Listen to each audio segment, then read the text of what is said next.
All right, here it is, Dragonslayer. This is session 7, Barrowmaze campaigns. So we had 3 players and our fearless MC, Eloy.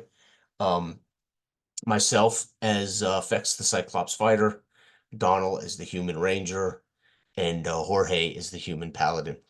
Uh, Todd and David couldn't make it last night. Dell's, I think, traveling. So lots of our players not able to attend. And we're all, we assumed about 4 days of time passed between the last day we were in the maze and last night's session so we could heal up. And I had written in our Discord group that my character during this 4 days would endeavor to learn as much about a Saint Yig or Saint Ig legend, some lore about a past a legendary person and the lore surrounding him. So I have a little more context as to what may be out there, right? And so Eloy, we open up with Eloy providing this. So for those who are following along with Barrowmaze, we did not trek into the Barrowmaze last night. So I'll let you know right now we didn't go into the Barrowmaze. We did not go in any particular rooms.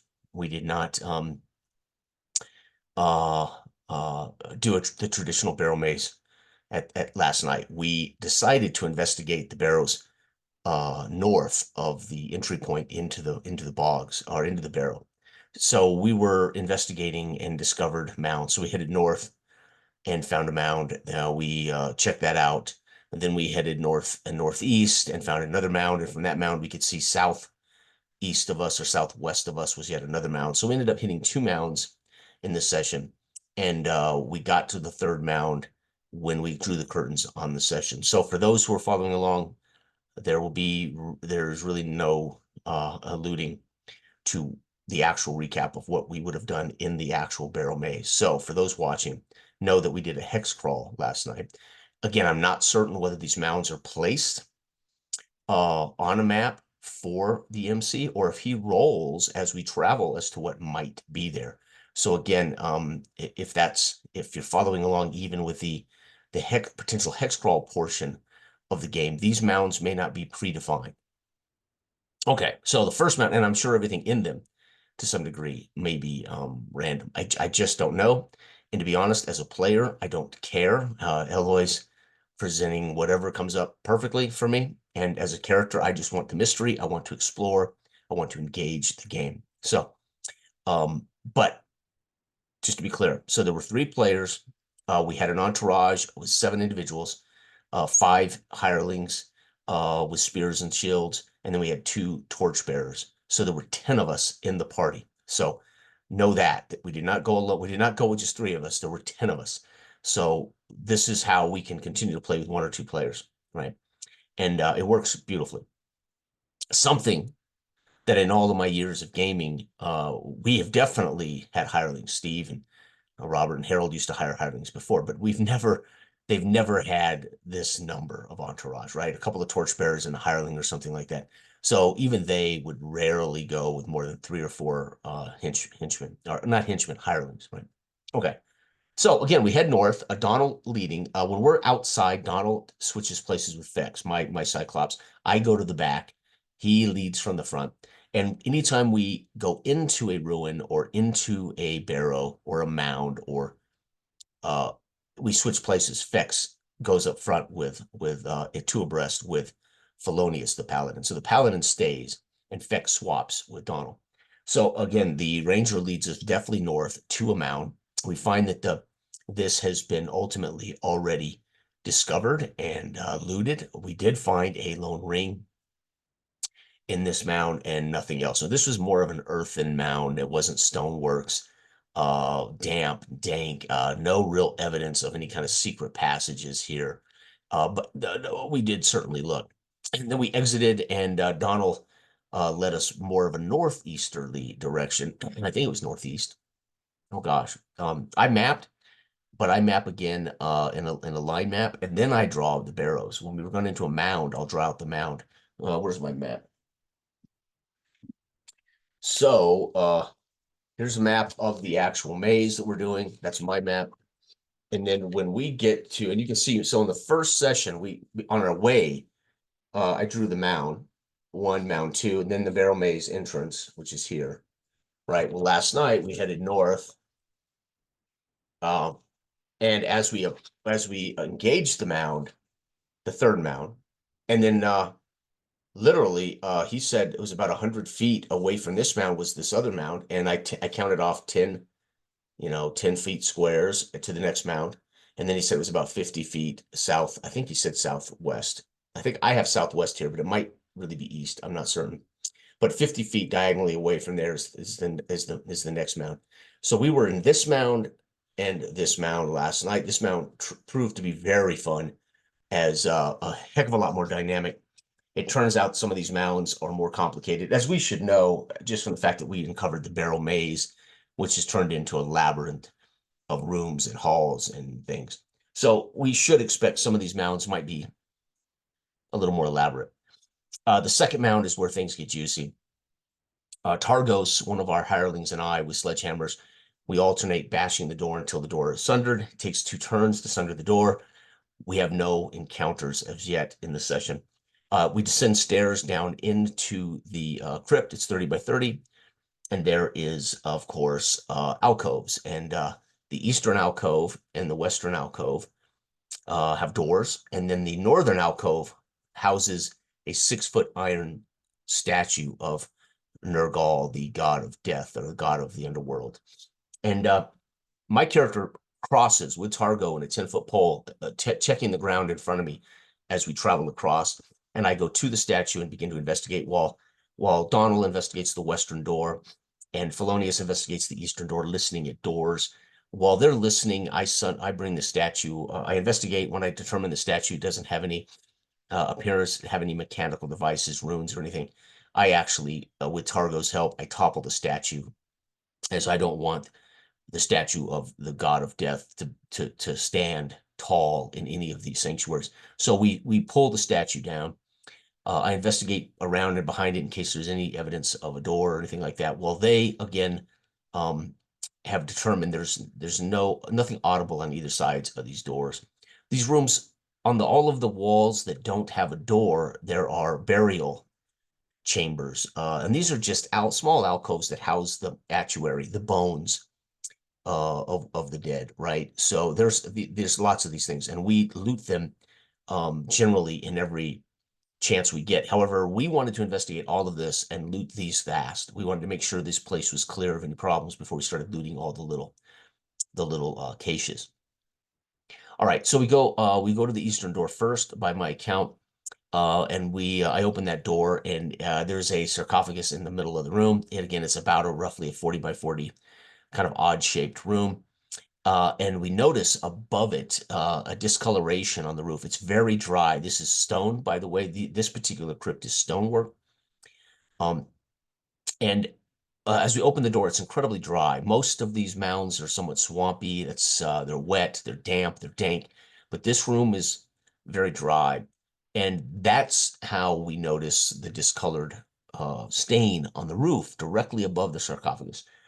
And Felonius throws a vial at it. We kind of recognize it might be similar to the stuff that almost killed Fex 4 days ago, when Fex was examining what looked like a fresh mortar and knocked him unconscious. Turned out to be ooze, gray ooze. For those who follow along, who want to know in the book, it's gray ooze. But of course, my character doesn't know this. I never saw it because it literally struck me by surprise and rendered me dying. So my character still doesn't know what this is. It's never seen it in action. So my character is fascinated by it. And anyway, they cause enough attention that it actually drips from the roof onto the sarcophagus and is moving toward us, as the group fortunately was able to waylay it with missile weapons and thrown daggers without having to lose their melee weapons. And I didn't have to engage it. My character was going to wait and go last in the group, as my character's a little bit intimidated by this. Again, all I can ever remember at all is, what is that? And then I was gone. So you can imagine there's a level of curiosity. And remember, the Cyclops, as it states in the book, part of the character of the Cyclops is they're superstitious. So some of these things are going to be legitimate superstitions we all would have known of, right? You don't pass under a ladder, you don't break a mirror, whatever you want to. Well, my character is going to also develop his own superstitions, and I might be becoming very superstitious of this particular type of creature. So I'm going to role play that, right? This is now infects his consciousness as this thing. So I watch in awe as they fight it and kill it, and then I go over to examine it, and I'm warned away from it as it could eat away metal, etc. And we then investigate the sarcophagus. We push that open, and we find a ring, and we find a necklace on just an old mummified, horrifically mummified corpse, and that's all we find here. So we cross into the other chamber. We find this room has many larger alcoves, and again, plenty of these small burial chambers to loot. And we begin that process of looting and finding. By far, this is the best treasure haul we have ever had. Fex thinking to himself, this may have been a burial chamber of a prominent person or a prominent family, and maybe that's why we're finding such great treasure here. Is this might have been a royal tomb or royal family? Who knows? But we're collecting the best haul we've had yet. And while we're doing so, we have made a lot of noise. I've tipped an iron statue. We've sundered a door. We've toppled a tomb lid. And you can imagine that this is going to bring the curious and the hungry. And indeed, we are into the burial crypt come 3 giant toads. And we engage these toads in combat. Again, missiles go first. So fortunately for Fex, I can move up to engage melee after all missiles have gone. And here's an example of a moment where I, as a person, strategically was thinking, because they had done so much damage to the first toad, I strategically thought, I'm going to step up and fight the second ranked toad. And that way they can handle this one, and I can be already maybe causing damage to the next one. And here's an example of, because I've never played a game I've never been a player in an old D20 game that used a feature like cleave, and fighters have cleave. And even a first level fighter, if you strike the killing blow on any turn, you automatically get to attack another creature, right, 1 time in a turn. Now at level 3, I think I get 2. At level 5, I get 3. Okay. Well, at no point in all of our adventures has there been a chance for me to use cleave. So I read it, I knew it was there, but I wasn't thinking strategically, right? So here's an example of where Donald yells out, "No, kill the toad," right? Cueing me, the player, ultimately, if you can kill it, you're going to get to go again. And it's fine. I don't mind this because, again, it's part of the rules. It's part of the thing we're learning. As again, I'm becoming accustomed to being a player in a D20 OSR that has something like this, that I've been a chance to be a player in. And it was sweet because I did indeed strike the killing blow, and then immediately stepped up and attacked the next toad, striking another a killing blow, rendering it dead. So in 1 turn, the party killed 2 of these toads. The third failed a morale check and began to turn and go, and it was the most stout of the bunch. We found out this after the session, right? Eloy told us this was the big boy. And we chased it down, and we ultimately hammered it until it lay dead. We did not allow it to escape. And then we went ahead and took time to, again, make sure we went through every burial alcove, getting all we could in value. They discovered, cutting open the creatures, lots of valuable items, gems, a dagger. Donald ended up getting a magical dagger that when he throws it and strikes, it comes back to him. I'm assuming if he hits. I don't know if it comes back to him if he misses, but Donald has got a magic dagger now, which is very cool. And they find, again, as they gut these creatures, valuables. This is new to me, right? Not only new to me as a player, because I've never done this, right? As a GM, in all of my years, I've had magic items or items attached to a creature, but I've never actually had the creatures having digested it, which makes complete sense, because if a giant toad sucks you in and devours you whole, or devours you, it's probably going to swallow your rings and your stuff like that, right? So this was, again, here's the funny thing. Again, I've been doing this for a long, long time. I'm 54, and I've said it before, old dogs, new tricks. We can learn something. And this was new to me as both a player, and Fex stands kind of in awe watching them carve up these toads and retrieving treasures. Fex would have left these things unmolested and would have left behind loot. So this is just, it's fascinating. It's fun because I am Fex is also learning about these particular things, which is very cool. So we round everything up, we rest. Nobody has been hurt on any of these events. So everybody's healthy, but you have to rest every hour on the hour. So we rest and we consume some rations and water. And then we up and we head southeast toward the other mound we could see before we entered this one. And as we approach that mound, we find that it is indeed blocked. And just as we approach to investigate and begin the process of getting out sledgehammers, etc., we hear above us coming over the top of the mound, scurrying and clicking and clattering, and it's three giant black scorpions. And Eloy leaves us there in a cliffhanger, as Jose said this morning in Discord, very Clash of the Titans-esque moment, right? If you've seen the modern Clash of the Titans film where he fights the giant scorpions, yeah, so great. Another great session. Dragonslayer, rules wise, I think, as we talked about this in session, I think I recorded the post-session banter. We talked very positively about Dragonslayer as a book and rules. Dragonslayer is just, it's got it all. I've talked about this before. Every monster that you could want, all of the things you'd want attached to the monster block, so you're not hunting and pecking for rules. You're not doing some other procedure. As we talked about morale, for instance, you don't have to kind of do the math to figure out the morale for the creature in another step. The morale is attached to the creature block, which a lot of games do, of course. But these are little quality of life things in the rules. The packs, I talked about this before. When you go to buy your equipment, you can either buy a pack, a general pack, or you can buy a class-based pack, and all the packs have different values, and every pack carries your load, right? It's going to have your weapons, your armor, your equipment, and then there's a price set to that. So if you don't have time to hunt and peck what you want to buy on the list, you can just grab one of these packs, you're outfitted, you're ready to go. But what I love about it, the attention to detail, the quality of life writing is in that pack, gives you not only the weapon that you get in your armor, but it tells you what your damage for that weapon is. It tells you what your armor class is. So again, I'm not flipping back into the book looking for what's the armor class for chainmail and shield. What kind of damage does the dagger do? This is quality of life stuff. This is expert book writing, right? This is expert rule. This is how you write a rule book. The rules themselves, they cover everything you could want. I've said it before. It is D&D BX / AD&D, right?